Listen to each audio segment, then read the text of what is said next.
Yeah, I am really delighted to have this. If anything is kind of a meat and potatoes thing for a railroad club, it's to have somebody who has some really good slides that nobody has ever seen. And I get access to a number of different railroad magazines, or different club magazines, and I had seen a thing for the Blue Ridge chapter of the Railway Historical Society up in Lynchburg, and they had this great show. And so I wrote to the president, because I know those folks up there from living in Roanoke, and he sent me Steve's address, and even before he had written back, Steve had contacted me and said he would be delighted to come over. So I'm glad he was delighted to come over. We are even more delighted to have him. I'm going to just read the introduction that he gave to me for this evening, and that'll keep him from having to do it. Railfanning in the 1980s, Part 1. My adult railfanning started in 1982 with the return of the NW 611. My childhood years in Welch, West Virginia in the 1950s planted the seed. Over the past 40 years, I've enjoyed the experiences and friendships railfanning has provided. The memories live on in those little yellow Kodak boxes and slide carousels. If anybody wants to know what these look like, come over and talk to my wife. She'll be happy to show you all the boxes we have stashed in our garage. Since retiring in July of 2021, I've spending a lot of time going through my slide collection, reliving some of these memories. The 1980s were a great time to be a rail fan. Almost non-stop mainline steam excursions and ferry moves 8 months out of the year. First and second generation diesels were still around, but being replaced rapidly. But being replaced quickly. Cabooses were still an everyday fixture, but would soon be a thing of the past in regular service. Photographic opportunities were abundant then that are not available today. In part one of my slide presentation, I have focused mainly on the diesel power and locations I photographed. Part two, at a later date, will focus on the steam engines and trips I photographed and rode. I hope you will enjoy me as we take a look back at railfanning in the 1980s, Part 1. Steve, I can guarantee you will get an invitation for Part 2, because I think it's something we all would like to see. Anyway, please enjoy railfanning in the 1980s.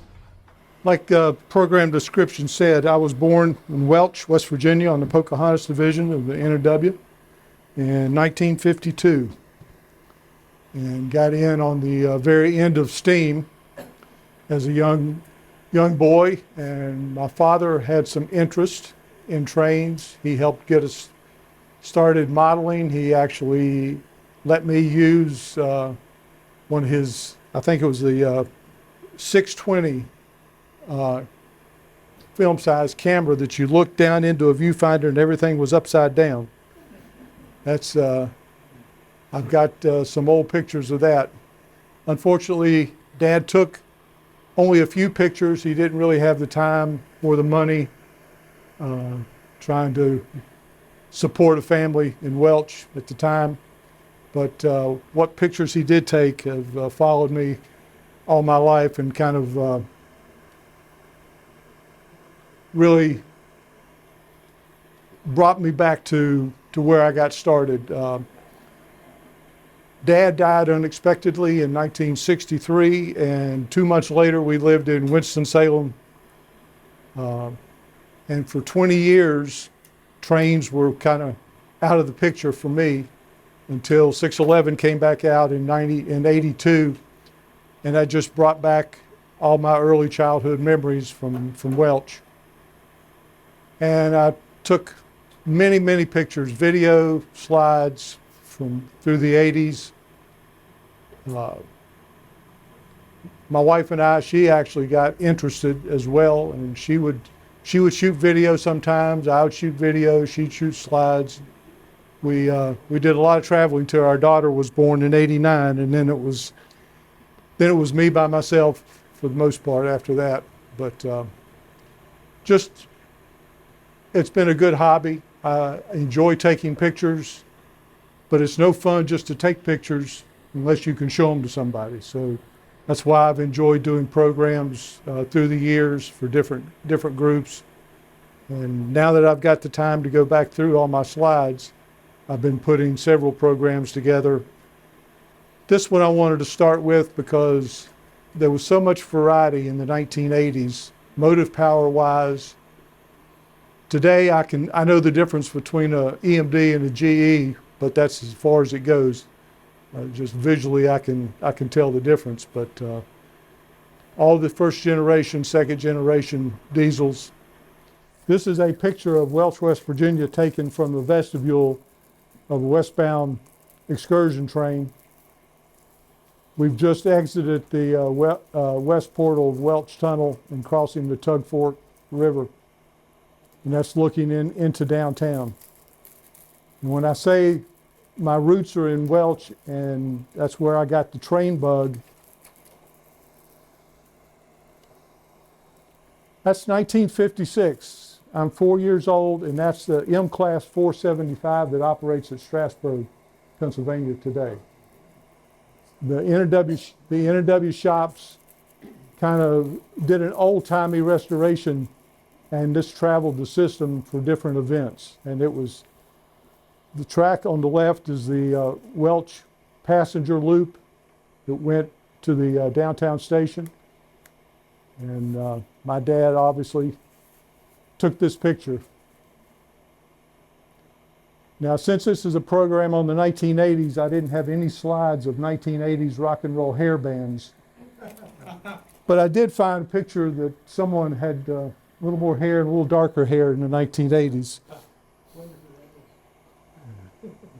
Waiting for a train. I think that's on the bridge in Danville, Virginia. All right, we'll get started here. I'll go through these fairly quickly because I know we're kind of pushed for time. If you have any questions or comments, don't hesitate.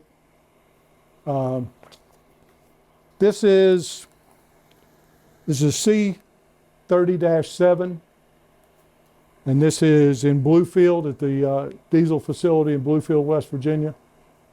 And N&W painted several of these in Tuscan red for whatever reason, but they didn't do them all.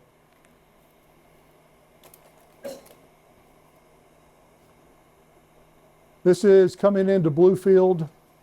This is an eastbound coal train, typical of a lash up for that period. These are GP40s with matching slugs coming into Bluefield Yard.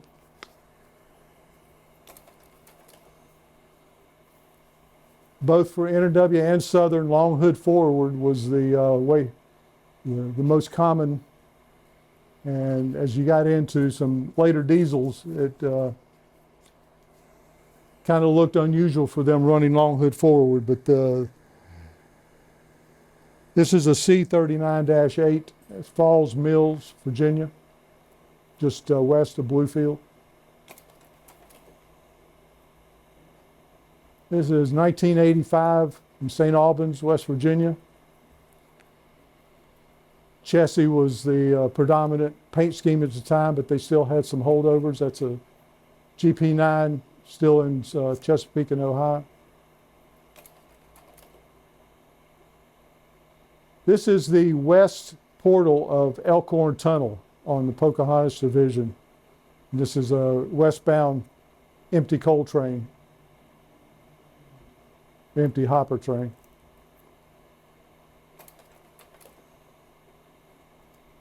This is an eastbound coal train climbing the Elkhorn grade. The tunnel is behind me.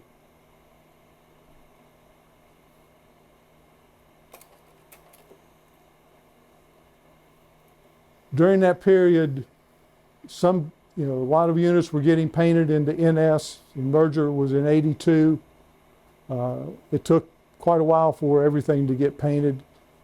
This is a Southern, ex-Southern SD40-2.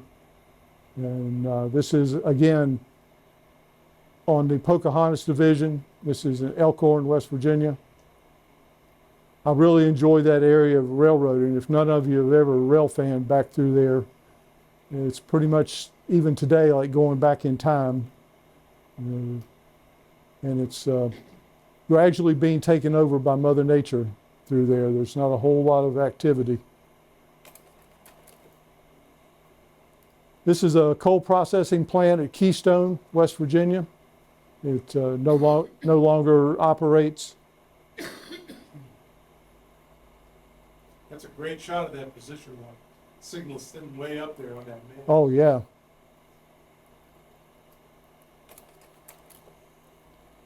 This is the Keystone, West Virginia post office, the lower level with apartments above.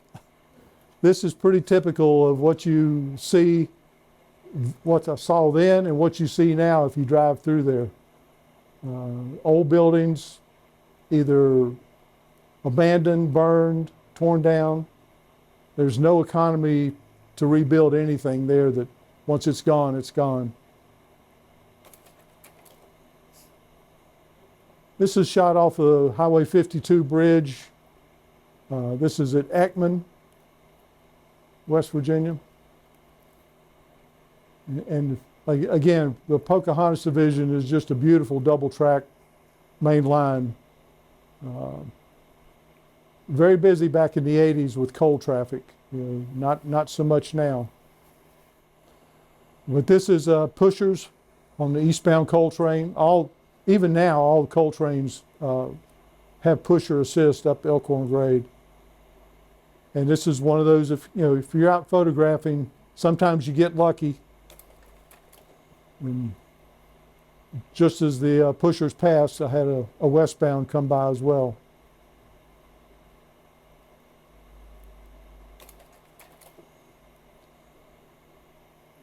This is Landgraf, West Virginia. The main line is on the left. That's Highway 52. And the building in the middle is the Elkhorn Inn.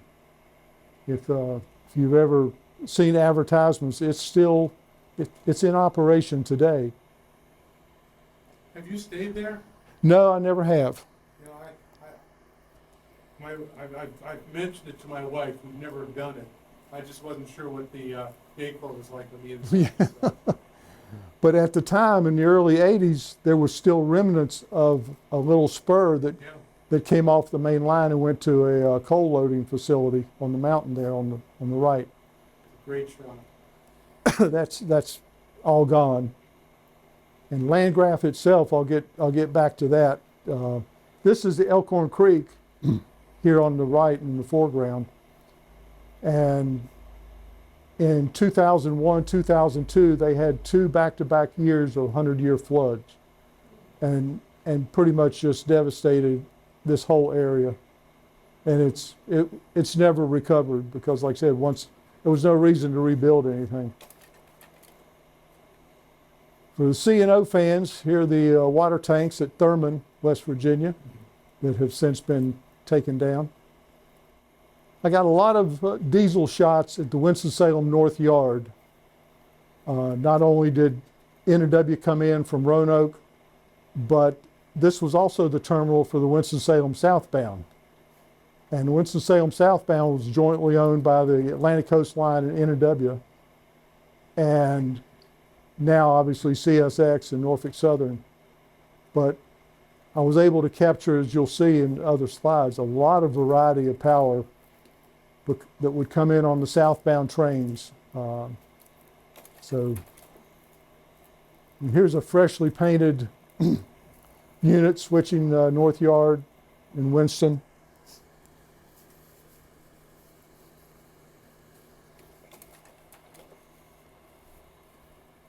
GP9 in one of the N&W paint schemes. Again, this is all in North Winston Yard. And there was the photo I used for the promotion for the program. A lot of Southern used to run daily round trips from Pomona Yard in Greensboro to Winston-Salem.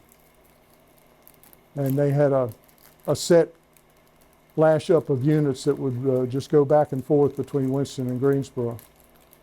That tuxedo scheme was nice. I really appreciated looking back.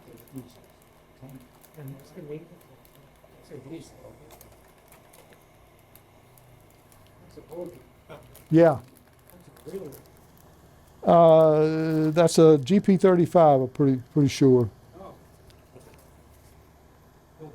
Yeah, NW GP 35.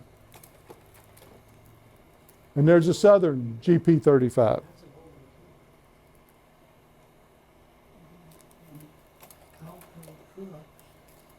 And there's an NW SD 45. Again, this is all at Winston-Salem, North Yard. NW GP 30. Back when they used to keep the locomotives clean. And here's a real oddball. This is a GP 38 AC.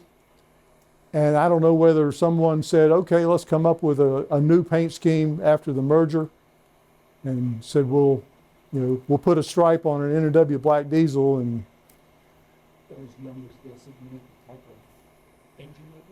this affectionately got called the skunk paint scheme.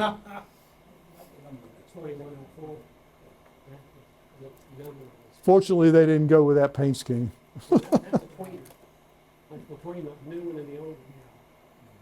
This is Raleigh Yard outside of Beckley, West Virginia.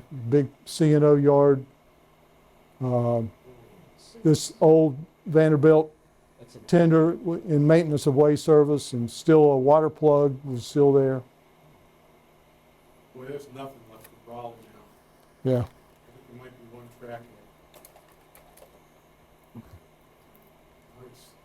This is a train coming northbound toward Roanoke, coming out of Winston-Salem up near Walnut Cove. Again, kind of not the best weather conditions, but I got out and took pictures regardless of the weather, or whether it was sun or no sun, or I just like to get out and take pictures. This is a southbound train coming down from Roanoke. This is in Walkertown, and that freight depot is still there. It has actually been repainted, but I don't know that they're doing anything with it, but it's actually still there. That's the big auto ramp for NW too. It's all the multi-level trains you see going down there. Actually, just go to walk. I threw. This is the Southern, the daily train from Greensboro coming into Winston, and I threw this in. It's on the NW line that used to connect North Yard to milepost 0 for the Winston-Salem southbound. All of this has been rail banked. The southernmost part of this has been taken up. So there's no trains on this line. They all come in on the adjacent southern line.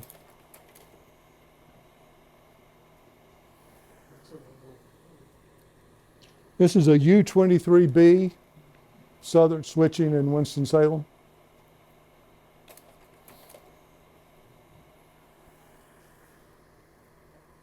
And these a lash up of GP38s, the GP38 2747, again in Winston. Real nice, clean Southern GP30 in Winston Yard. Now this was in the 80s, right? You This what? was in the 1980s? All this is in the 80s, yeah. I don't remember that. It's on the way here. The exposure here is not real good, but this is the daily train coming in from Greensboro, and it's on the NW line. That trestle is still there, and it's still lettered Norfolk and Western as of today, now. That's Northwest Boulevard underneath, and I'm standing on the shoulder of US 52. And again, during that period, you see some painted Norfolk Southern, some haven't been painted. But the thing you'll notice, if you look at all of these slides, there's no graffiti on these cars. Yeah. How come? So, Nobody got the idea yet. yeah.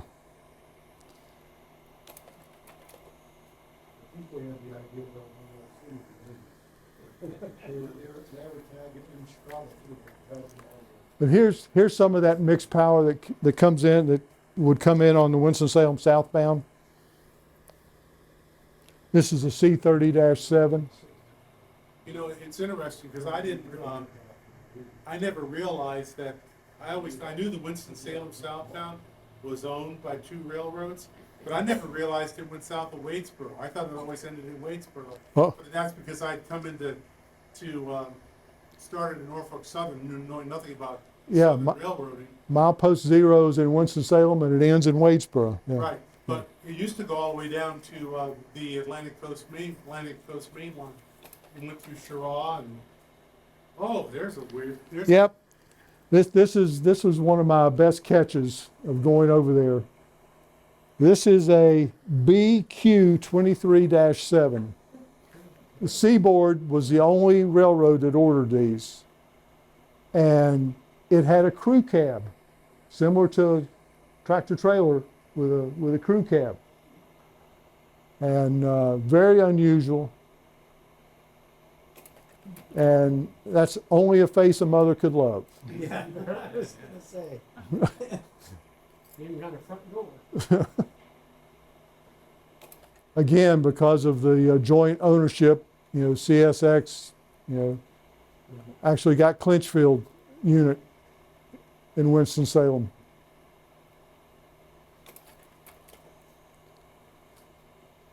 When I mentioned that there were a lot of photo opportunities that were available then that aren't available now, this is one of them. For years, you could go to Roanoke, drive down to Schaefer's Crossing, and stand up on the hill on the north side of Schaefer's Crossing and photograph whatever was in the yard down there. And they finally did away. They finally started running you off or giving you warning tickets. And but this unit, to begin with, it was a U-30B, and this is one of the units that turned into a RP G4 Slug. So go back one. The 30s, there's a switcher. Wasn't it? Yeah, Because it has a cabin. Oh, yeah. That's, see front and back in there. I don't know if I have a separate picture of it, but I've got some similar here coming up. Okay. Yeah. This is what Norfolk Southern now calls South Yard. The building just to the right of the unit here is the old Virginian Railway depot that the Roanoke chapter restored several years ago. And this is a coal train sitting on what used to be the ex-Virginian main line, getting ready to head east. Again, a combination of a unit got painted NS and one still in Norfolk and Western lettering. All right, this is another picture taken from that hillside overlooking Schaefer's Crossing. And I throw this in, not for any unit in particular, but the open top auto racks. One lettered Southern, one lettered NW.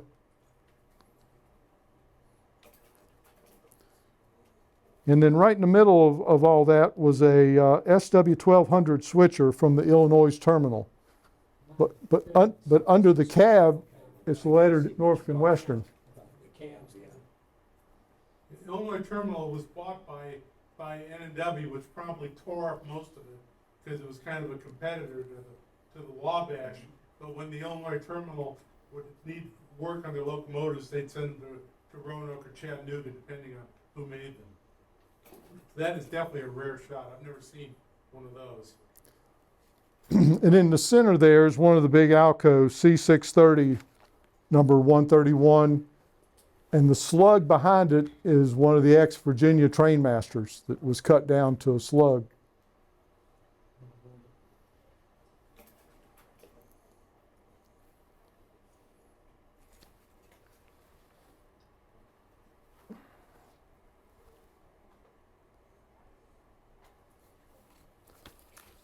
Again, another shot, Schaefer's. This is a C39-8. And you see a Conrail unit, that was way before the merger. Just to see some run through power. Yeah, there was, what they would do, Steve, was the Conrail trains. The Conrail would not take the trains and run through unless one of their locomotives was on the lead because of the signal system they had.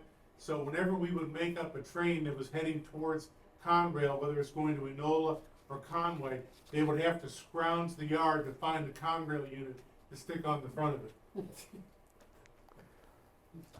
This is a real interesting shot. This is a wood sheath boxcar with steel ends and steel doors sitting in front of the engine shed in Thurman, West Virginia. Pretty much during the 80s, I rode and chased almost every New River trip that was pulled by the nickel plate 765. And this just happened to be sitting by the engine house.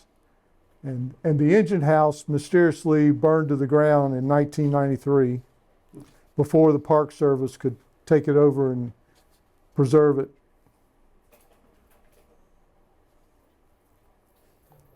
These are old Alco T6 switchers lined up at Schaefer's Crossing. And this is looking in east into downtown Roanoke, and all this track on the right here is what would become the Virginia Museum of Transportation. Oh, that's on the right, you said?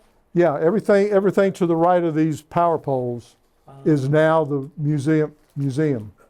Is that the part of the building that's Yeah, over there on the right? yeah, uh-huh. Yeah, it was the N&W Freight House is the main part of the museum, and then they put some additions onto it since then. Whoa. This is just west of Roanoke at Vicar, Virginia. What is that? That was the main line coaling station that too much trouble to take down, so it still stands. It's between Radford and Christiansburg on the Yeah. main line. What was it used for, that whole tower? Call the steam engines. The coal, yeah. The steam engines would pull up, and they'd put the tender under that thing, and the coal would just pour down into the tender. And these are two SD40 locomotives. How did you get the coal in there? You must have had some. They had a conveyor. Yeah, there were side tracks on the side for dumping the coal, and it would be conveyed up into there. And here's an SW1200 switcher at Schaefer's Crossing. That's the roundhouse in Schaefer's Crossing. The historic and iconic Schaefer's Crossing roundhouse where all the N&W steam engines were serviced. Just a light engine move, different lash up. Again, UP, Southern, Norfolk Southern. There's just a lot of variety through the 80s.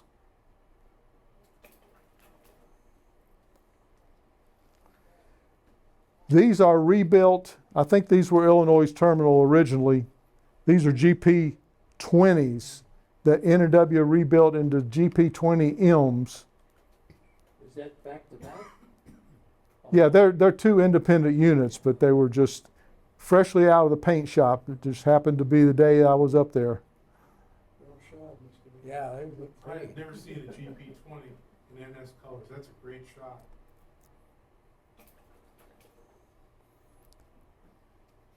Union Pacific laying over at Schaefer's with N&W caboose, a Norfolk and Western lettered hopper car, a Southern lettered hopper car.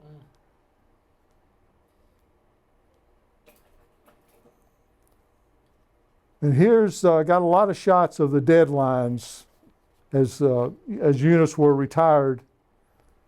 This is a GP9 521, which was one of the red GP9s that was in passenger service that replaced the J's. I believe these were nickel plate units originally. No, these were brand new into N&W. All right. And this one survives. This one is in the Roanoke Transportation Museum. It got saved.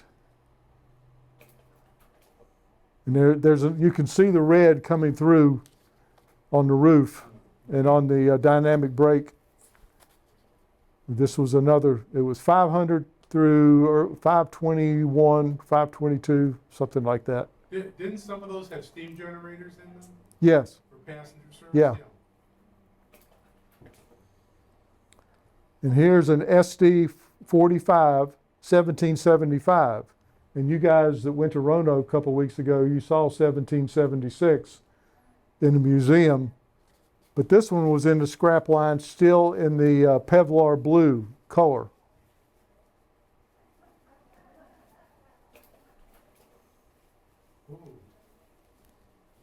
This is northbound coming through Lexington, North Carolina, U23B. Was that on the Winston-Salem southbound? No, that's on the main line. Okay. And the bridge abutments on the left are where they originally took out the double tracking, which has since been put back in. Okay. It's a light engine move down in Kings Mountain, North Carolina, south of Gastonia.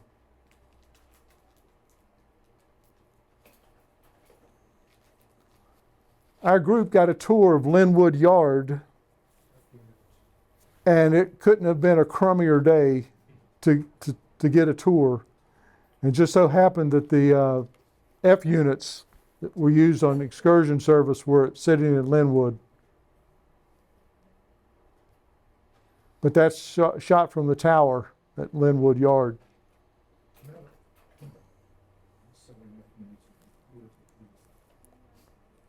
GP 38-2, Southern had a lot of this particular unit, a lot of GP 38-2s.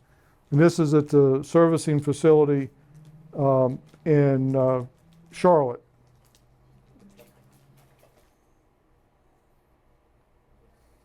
Another nice lash up, Southern, all Southern still.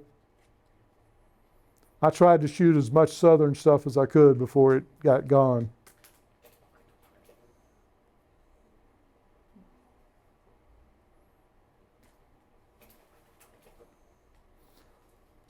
This is a southbound train coming through Greensboro. The new depot would be on the left in this picture. But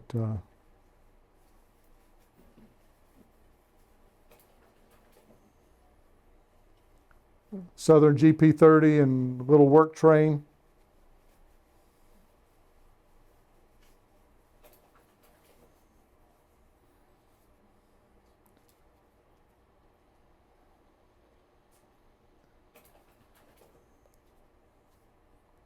This is a southbound piggyback train just out of Pomona Yard. There's a nice little S-curve just south of Pomona Yard in Greensboro.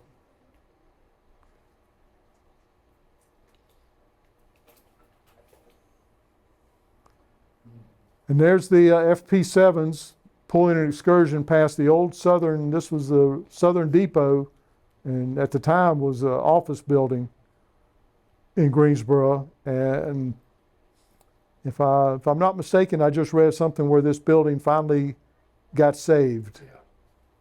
Wouldn't they use an engine like that for a passenger? It originally was. That's FP. FP, the P designates for passenger service.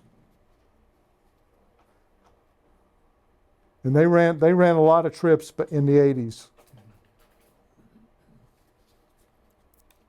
This is a westbound freight train coming through Bedford, Virginia, with a SD 40-2 leading. And had 4 cabooses on the end of that train. Bedford's got a great restaurant right on the tracks. Yeah, the old depot. Yeah, the Liberty Depot. It's really a very good restaurant. Unfortunately, they kind of walled off the view to the track. So.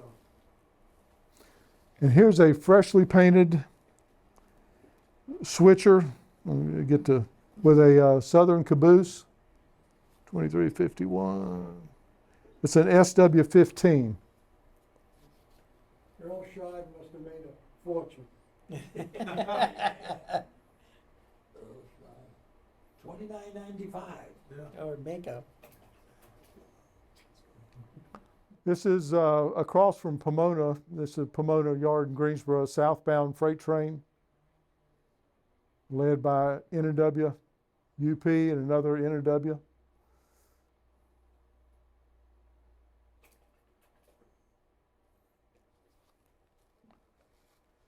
This is also in Greensboro. This is a GP 35, the 2705.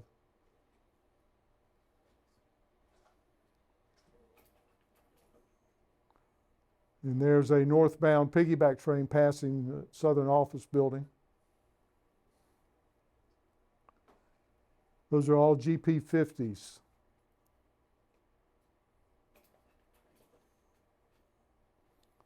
There's Pomona Tower, and again, more GP 50s, 2 of them still in Southern, 1 of them in NS. That was the passenger station too.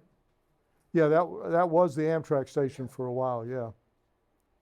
It was the most undersized passenger station for, a city like Greensboro. So it's gone from like one of the worst passenger stations in North Carolina. Greensboro's now got the best. This was at the CSX or Chessie Yard in Charlotte. Just happened to catch a unit that never got painted, or at least it wasn't painted here in the 80s. It probably retired in this paint scheme.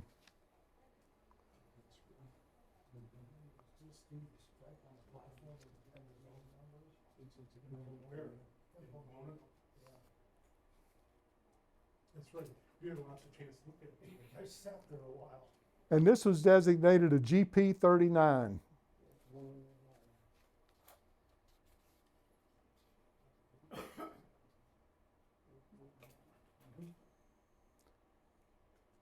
And Family Lines, Seaboard / L&N caboose in gray.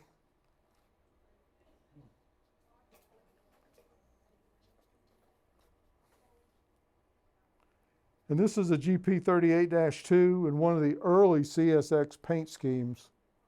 And this is Sandy Hook Yard in Lynchburg.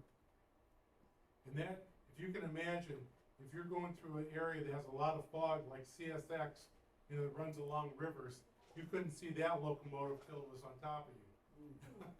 So And- this color scheme didn't last very long. And no ditch lights at that time. Oh, yeah. You know. What does CSX represent? Chessie Seaboard International. What is it? Chessie Seaboard International. So it was 2 different railroad systems that merged. Now these next 2 slides are very rare for me, out of my typical area of travel. But I happened to be taking a trip on the Crescent to New Orleans. And as we pulled into Birmingham, I was able to get the attendant to let me stand at the vestibule door, and just happened to get a shot of these Mid-South units. These are GP 10s. Mid-South had some of the worst track in the world. Those old GM&O stuff.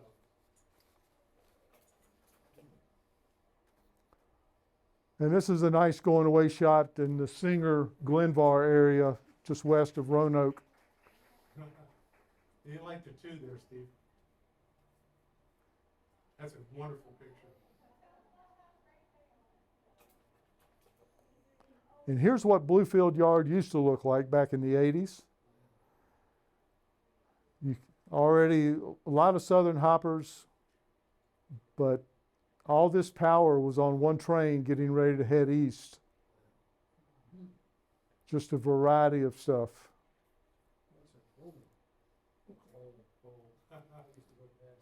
But a nice old bay window caboose on that eastbound coal train leaving the yard.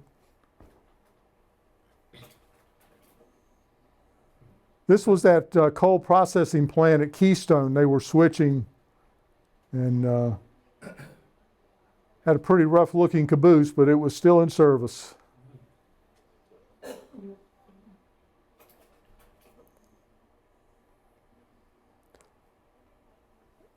Three eastbound coal trains lined up to go east, and empty on the far right there. That's an incoming empty hopper train, westbound. That's Bluefield again, right? Yeah, this is in Bluefield.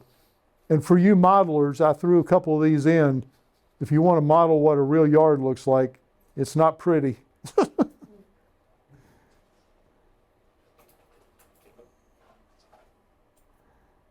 That was an N&W caboose I caught at Walkertown at the car lot on the line from Winston to Roanoke.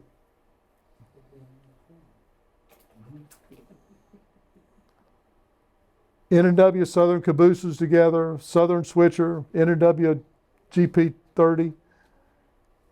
That's why, during that time period, you could see almost anything combined anywhere. This is one of my, again, favorite locations up on the Pocahontas Division between Bluefield and Welch, going west toward Yeager. This is at Switchback, West Virginia, standing on the shoulder of Highway 52.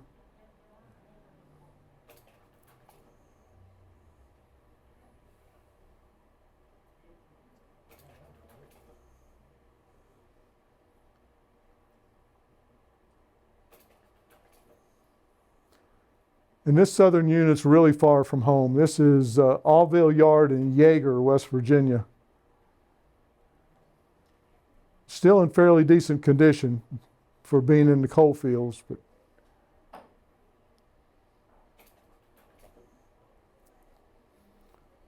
this is the Spartanburg, South Carolina, the Clinchfield Yard. Just happened to get a couple shots down there one day.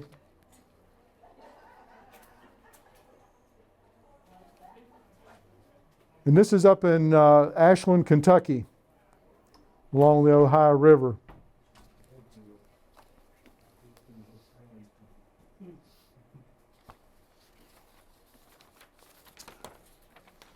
Seaboard paint scheme and Family Lines paint scheme.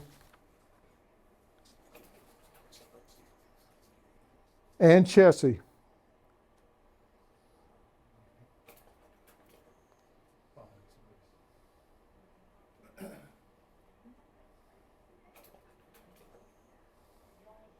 You notice the sun was somewhat out here, and by the time the caboose got there, there was no sun. So, typical railfan luck. But the caboose grew some antlers, so that was good. Yeah.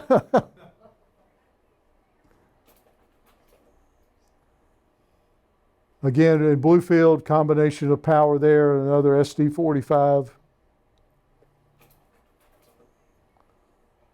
Obviously, shot from the vestibule when you could do that on the old excursions. And passing a work train somewhere on the main line headed toward Williamson, West Virginia.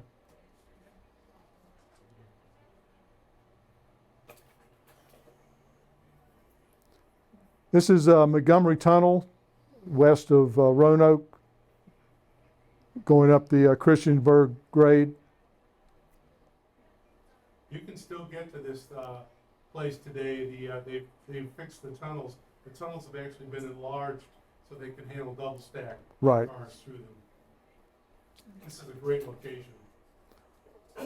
And there's another full yard of coal and open top auto racks in Bluefield.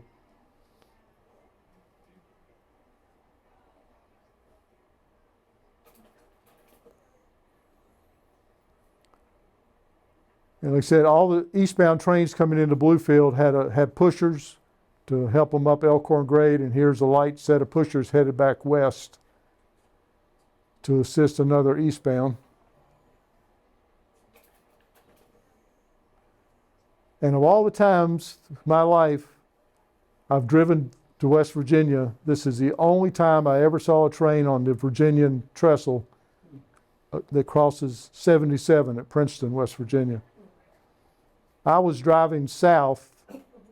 We're looking north here. I was driving south, and up on the side of the mountain I saw a headlight, and I pulled over off the shoulder and got this shot of them going across the trestle. Wow. Timing is everything.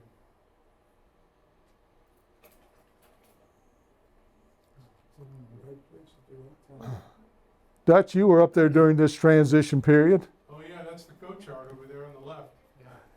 This is looking at the NW East End shops, and this is after they did major track work to eliminate the at-grade crossings between the Shenandoah Division, which is this line, and the Norfolk Division.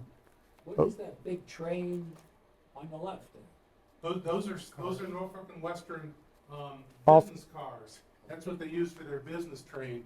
When I first joined the railroad, all the executive VPs still had their own private cars, and that big car there in the middle, I believe it says it's an exhibition car. You could go in it. They would park it in public places. Norfolk Southern would bring it into your city. They'd park it, and then people could come and walk through it, and there'd be like a train simulator, a map of the railroad, history of the railroad, stuff for kids. So, and you could still see the passenger platforms in Roanoke. They used Yeah. to come way out of the station and curve. So, this is the It's Randolph this is the Town. line. The line to the left is going up towards Hagerstown. The line to the right is heading off towards Norfolk. Yeah. Bluefield. And believe it or not, No, there was some- Norfolk looking, Norfolk is Yeah. on the going east. That's looking east. looking east. Yeah. I'm sorry, did I say west? Excuse me. But there was no way when a train would come out of Hagerstown on the NW, there was no way they could make what you call a progressive move. The train would always have to come into the yard, and the power then would have to uncouple, and then the train would move back out over that line there on the right. They never built a Y connection between the two lines. Yeah, that's the line of Lynchburg on the right. There's another Alco C630. It's Schaefer's Crossing. That's looking west at the yard in Roanoke. From downtown is right behind, would be behind me. This was a rare find. I hate I never got a closer up view. The number 250 is an X nickel plate RSD 12, 6-axle. And it looks like it's in fairly fresh paint, but that's the only time I ever saw one.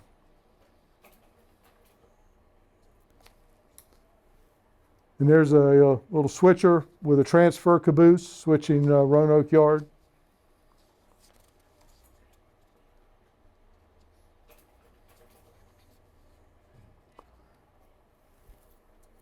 This is, you guys, if you rode a lot of the old excursions in the 80s, this was the Missionary Ridge, one of the open air cars. This excursion consists of being switched in Roanoke.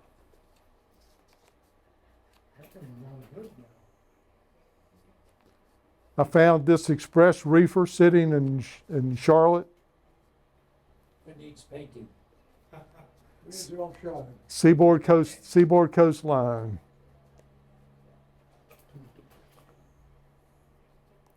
This was also at the yard in Charlotte. 733. Okay.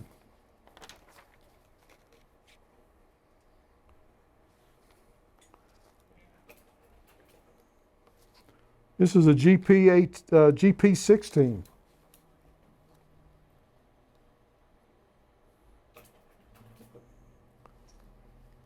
And this was way before the merger.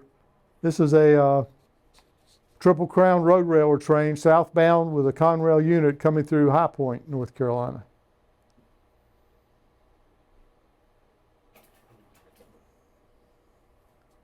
This is some shots of some seaboard in Raleigh.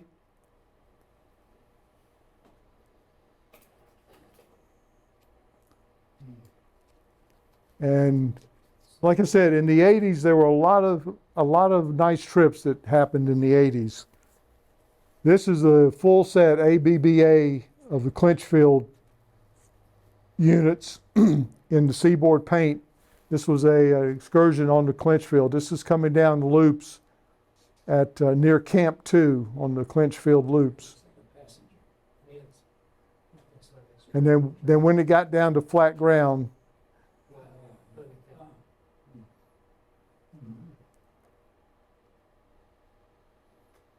Even that's a baggage car.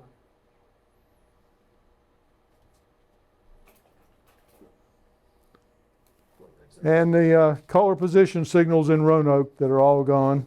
Beautiful.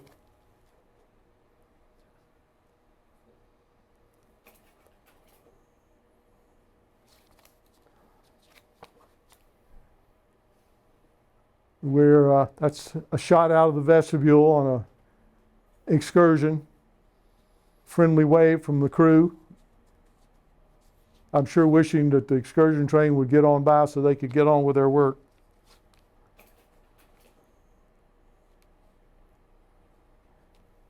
This is near Shawsville, climbing up the Christiansburg grade. Shawsville, Virginia, just west of Roanoke.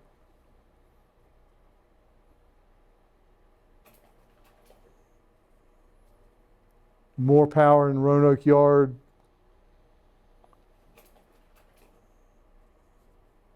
This was a nice photo location in Singer or Wabun, Virginia, just west of Roanoke. Because the two railroads are crossing each other there, right? Just to the right of this picture. The Virginian goes over the NW. Okay. But had a nice meet of two trains, east and westbound.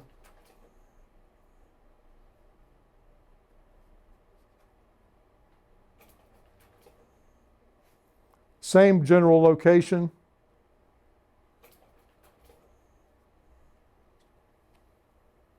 Unpainted southern leading and two NS units. Again, freight cars with no graffiti. Open top auto racks and a caboose.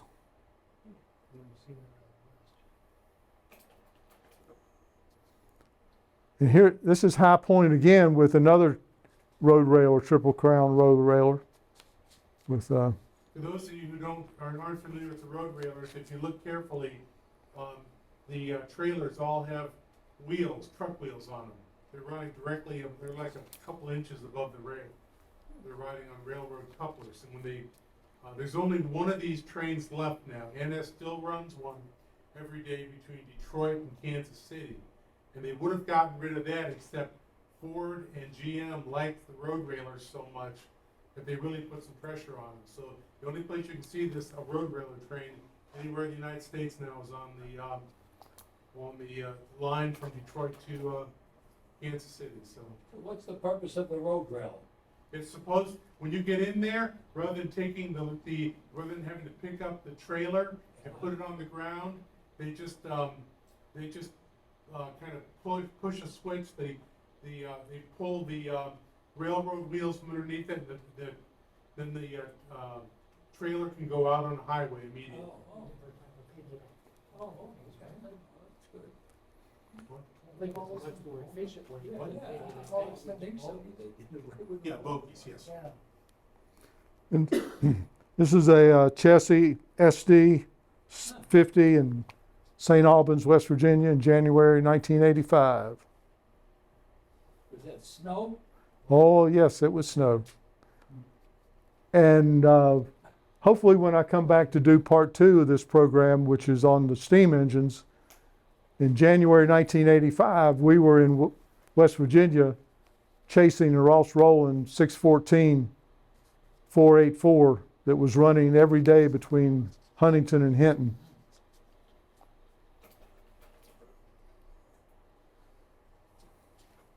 See, Steve, on that train, see how the trailers, or the truck trailers are sitting up on a flat car? Yeah. So when they got to the yard, they'd have to have something pick them up and put them on the ground. With the road railers, you just shove the bogies out of the way and they're ready to go. But you said they did away with most of them, right? Right, there's just one train left. From Detroit to Kansas City. This is a mainline westbound train at Kermit, West Virginia, out going toward Williamson, West Virginia. And this is Sprague, West Virginia. These are called the Hatfield Tunnels. The state line is in the middle of these tunnels between West Virginia and Kentucky somewhere. But real interesting, they were natural, a couple of these were natural rock tunnels.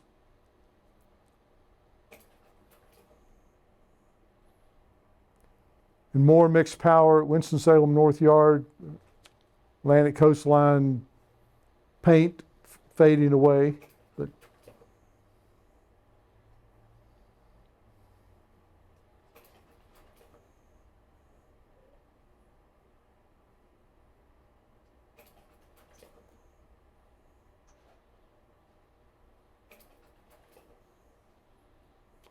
it's an old Wabash caboose that's been written out of service. It was Wow.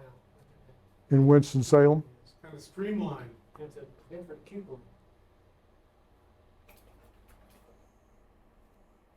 There's another oldie. GP 35.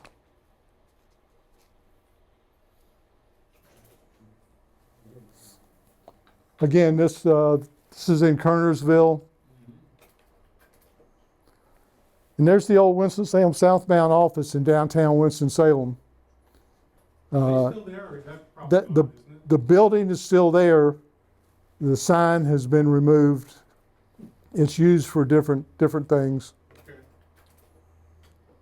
And that's the way things are. It's probably an IHOP. we're gonna leave them on. Yeah. There's a coal train coming down from Prince, from Raleigh Yard in Beckley, crossing the New River into Prince. That's a great picture. And there's a Bluefield yard full of coal. Is that anthracite coal? No. No, bituminous. Bituminous? Yes, the more common kind of coal. The inferior coals, I like to think of. There's the eastbound Cardinal at Meadow Creek, MD Cabin in Meadow Creek, West Virginia, out west of Hinton.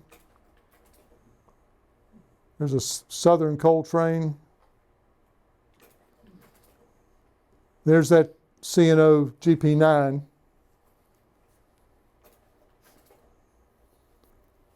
Another shot of Bluefield Yard for your modelers. This was at Hinton, West Virginia.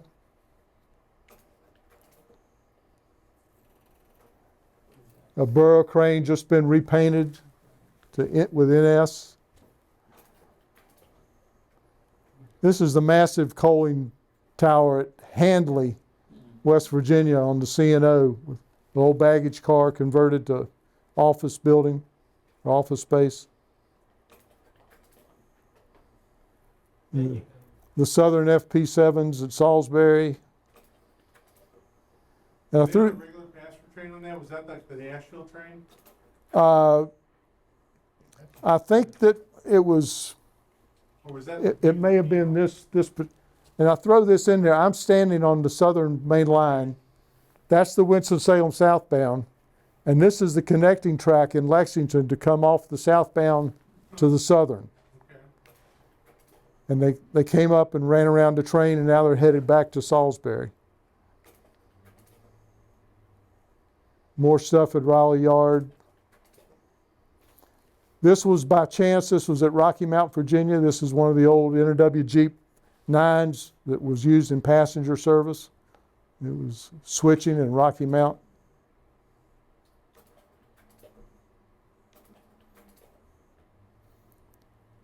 That's at Pomona and Greensboro, coming off the Winston-Salem line.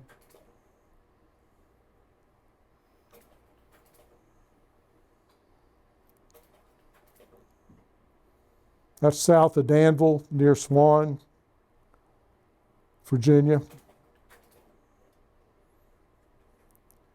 That's Salisbury Depot that before it was rebuilt.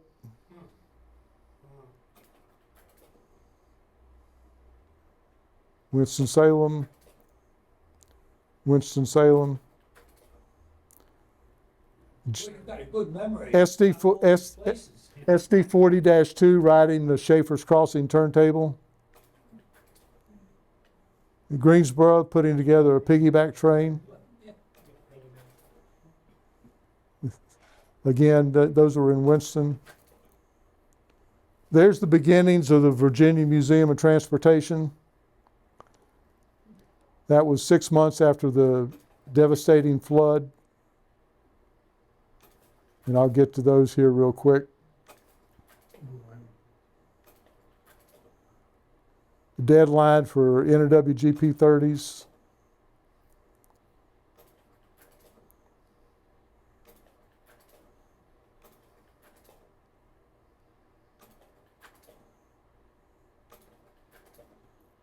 Those are all Greensboro.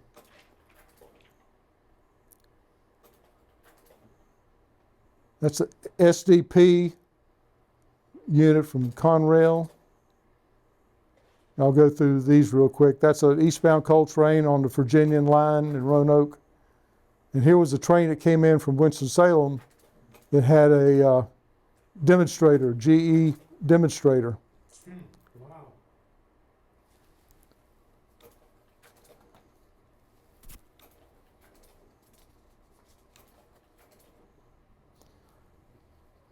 Southern units on the Clinchfield loops. Observation car. I rode this train the first day and chased the second day. It originated in Johnson City, Tennessee, came down the Clinchfield loops to Marion, transferred to the Southern, went back up the Southern loops, Wow. all in the same day. Went up the Southern loops, went through Bulls Gap, back to Johnson City. My goodness. That would be a beautiful trip.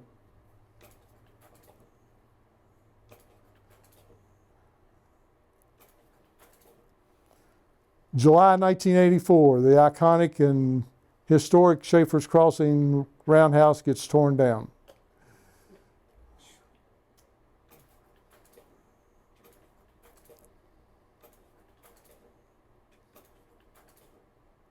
This is just scenery along the way in West Virginia. This is Keystone.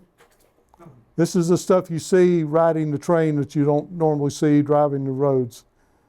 I'm not going to pick on West Virginia because I'm from West Virginia, but you see some interesting things on the backside of the road. This is Landgraf I mentioned earlier. All this is gone. All this was wiped out in the flood.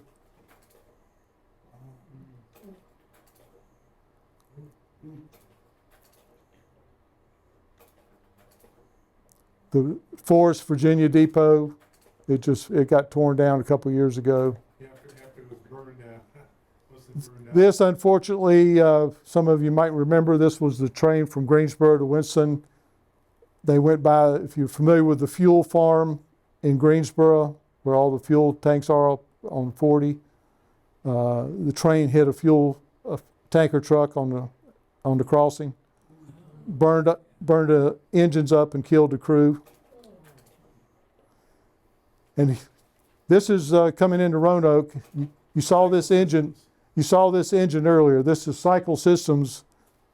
I had a picture of this engine at Schaefer's Crossing, and here it is being cut up.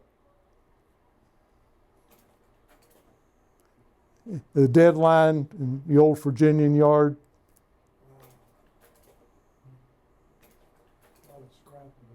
All these are in the deadline.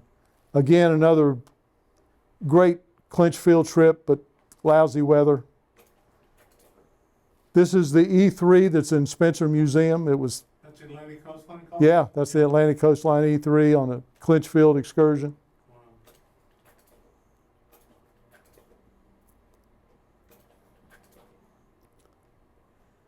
And here's the Wasena Park, the November 1985 floods that wiped out the Virginia Transportation Museum. That's the CNO H8. Got pushed up against the bridge abutment. And this was in November. In May, 1218 was sitting right over here beside it. And it got taken out. The flood pushed that engine down? Yeah, yes. That's a lot of force. Wait, is that engine still around? It's in Baltimore. Baltimore, okay. The East End shops cosmetically restored it, and it got towed to Baltimore. Okay. Again, the beginnings of the museum. For whatever reason, Winston-Salem ended up with a lot of out-of-service cabooses. And I went over and just walked up and down and got a bunch of shots. These were two really unique.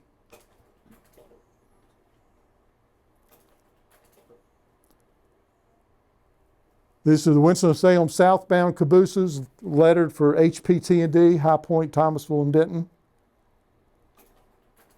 That's 667, 668. The last one in service, 670, just got saved, and it's at Spencer, being restored.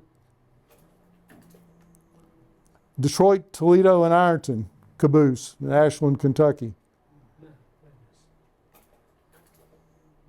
Chassis cabooses, Hinton. And typical Amtrak for the 80s. That's the northbound train 80 coming across the Yadkin River Bridge at Spencer. And there's at Lexington. Cresting the Blue Ridge Grade, the old Blue Ridge Station would be right behind me. And you see different things shooting out of the vestibule.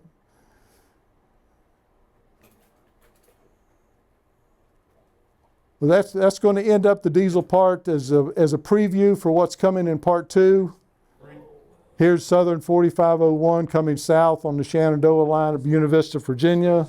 This has been a great show. So, Very good, thank you.